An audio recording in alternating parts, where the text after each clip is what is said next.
You know how sometimes your favorite romance novel can feel just as messy as reality TV? Well, this week I actually have some reality TV romance books that are perfect to add to your TBR, whether you want to ditch your TBR and just mood read them or add them to your TBR. But today we're just gonna have a bookish chat where I tell you about some of that, but also what I read this week, which, let me tell you, involves a hot professor in Shakespeare-inspired fanfic, some cowboy romance, and more. So grab your coffee and let's have a bookish chat together.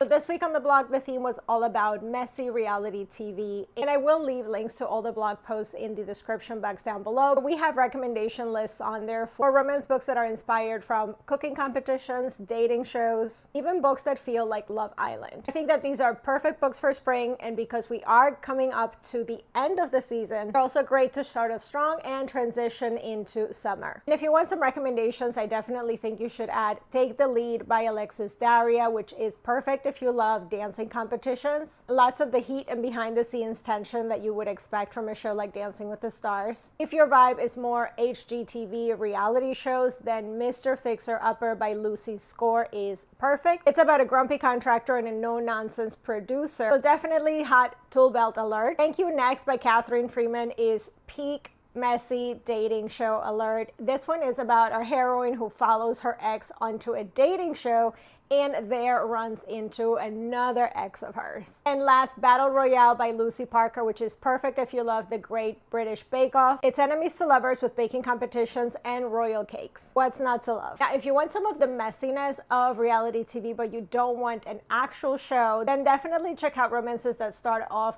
with going viral. A perfect one for that right now is Just Our Luck by Denise Williams. It involves a winning lottery ticket, a donut shop, some flirty strangers, and some fake dating as well. Lots of fun. And First Time Caller by B.K. Borison, and it's about a single mom and her daughter basically volunteers her to find love through this competition, through this radio show. And of course, she ends up falling for the radio host instead. Now, if you want even more recommendations for reality TV or even going viral books, I have, again, a ton more on the blog, so I will leave all of those linked. And because we are all about the things that are perfect to read in the spring on the blog, I also have a list of romance books that are set in France and some flower shop romances. I did talk about flower shops, gardeners, and anything like that being perfect to read in the spring, so I did get up my flower shop romance list, so you can check that out as well. And I also have some lists for romance books with time travel and mysteries with time travel, so I will leave those links down below, but I will definitely have a video coming to the channel here next week, so stay tuned for that. Now, I wanted to also take a break from talking about books and show you a couple of things that I got in the mail that I am super excited about. The first one is makeup, because I've been all about very simple kind of makeup lately, and this is from Tower 28. It is their buildable luminous color for cheeks and lips. I'm actually also using it in my eyes, which I actually really love products that I can use on my whole face. I used to do this a lot, especially I had a favorite one that was from Aveda, and they discontinued it years ago, so I'm excited about finding something new that also can work for my whole face. And this one is in the color Magic Hour, which I really, really love. It's kind of a peachy color, and I think that that makes me look more alive. So I definitely recommend. I have been enjoying it a lot. And the second thing that I got this week that I am really loving and I can't wait to play with it, it's a DIY book nook kit. So I haven't done these before. I have gotten a ton of these, not this one in particular, but I have gotten a ton of book nooks as presents for people. I think that they are the cutest. So this will be the first one that I actually build myself. This one is an owl bookstore from the brand Cute Bee. I mean, honestly, just look how cute that looks. I can't wait to build this, and I may actually film that if you guys want to see that. So I will be building this one. I don't know if I have time this coming week, but definitely soon. I'm excited to build it. Hopefully I can do it without getting frustrated and just putting it aside. But I really would love to have this on my bookshelf. So we'll see how that works. But now on to my reading update for this week. So I actually had a very slow reading week. I only read 2 books this week. And overall, I was just really off and low energy, and I was just not really feeling the reading vibes, which is weird because I read a ton the past couple of weeks. So I did manage to read 2 books. They're both contemporary romance, and I don't know if that has something to do with it because I have been trying to read a little bit less contemporary romance, but one is an arc for a book that's coming out May 27th. It's Much Ado About Hating You by Sarah Echevarri Smith. So I'm giving this one 3 stars or 3.25.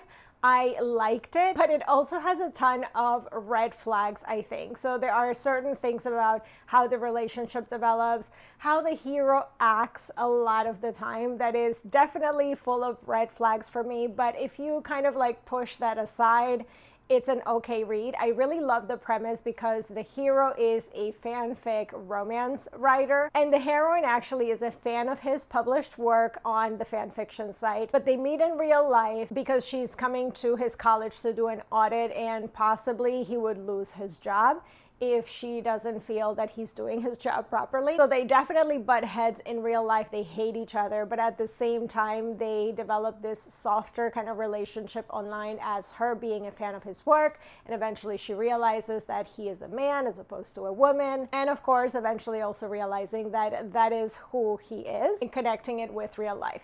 So I like the aspect and I really love the premise. I think the execution could have been a little bit better. So I was slightly underwhelmed, but it was still entertaining if you're not harping as much on the red flags that there's plenty of in the story. But I think overall it was still kind of enjoyable and a fast read. The other one that I read, I definitely enjoyed it more and I would recommend. It's Rein Me In by Kayla Gross. This is the first in the Cowboys of the Nighthawk series and it is an age gap romance. The hero is younger than the heroine. It's not a huge age gap, but it's a small-time contemporary romance where the heroine is dealing with grief still from having lost her brother, who was also a friend of the hero. She had left town, so now she's back. And we are seeing some of her healing journey in this one. Of course, the hero had always had a crush on her. So he's just gonna shoot his shot and see if he can get with her, even if he may be coming on a bit too strong. So like I said, this was a fun one, even though it's a little bit emotional as well, but still one that I do recommend and I enjoyed, especially when you want something a little bit lighthearted in between heavier books.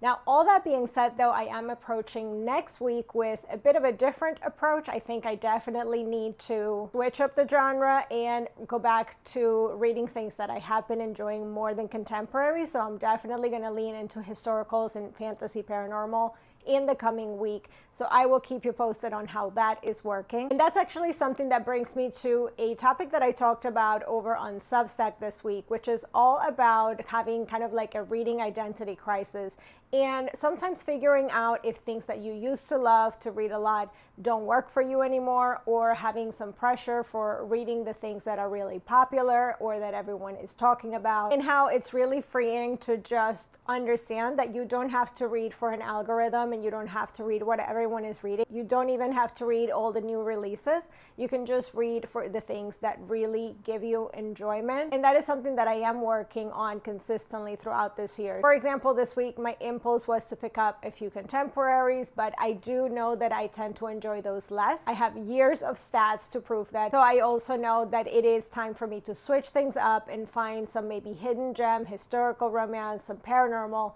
something that's going to bring back that joy for reading something new and exciting. So I do have queued up for my Sunday reading Heart of the Sun by Mia Sheridan, which is a post-apocalyptic romance, and I am really looking forward to reading it. It's a bodyguard, bad boy, ex-con getting a second chance with a high school flame who is now a popular pop star while the world is falling apart due to some solar flares. So I am definitely super excited about that. I think it sounds weird and new and fun and flirty, and I can't wait to read it. Also some higher stakes, so I'm excited about that. And I may also read To Catch a Lord by Emma Orchard, which is a historical romance author that I have been wanting to read for a little while. And this one is a steamy love triangle Regency romance. So I think that between those two, they should really shake up my reading and hopefully get me right back on track. If you want to read my full article over on Substack about kind of like that reading identity crisis, I will leave that linked as well down below so you can check it out. But I would love to know from you if that is something that you also struggle with. Do you also feel pressure to read all the new releases or the books that everyone is talking about? Or how do you go about making sure that you are consistently reading things that are the things that feed your soul at the moment? And sometimes that may change over the years. readers. So let me know in the comments all of those things and how you deal with them. But that is all I have for this Bookish brunch chat. I hope that you guys enjoyed it. I was going to do a reading vlog, but I thought, let me just sit and chat with you guys about what is the mood for the week. Let me know if you like this format, and I will try to do these more consistently as well for you guys. But also, if you want more things to read that are perfect for the season, I did a whole Taurus reading reset guide for you guys, so you can check out some reading recommendations and tropes that are perfect to read right now. I'll see you over there. Bye.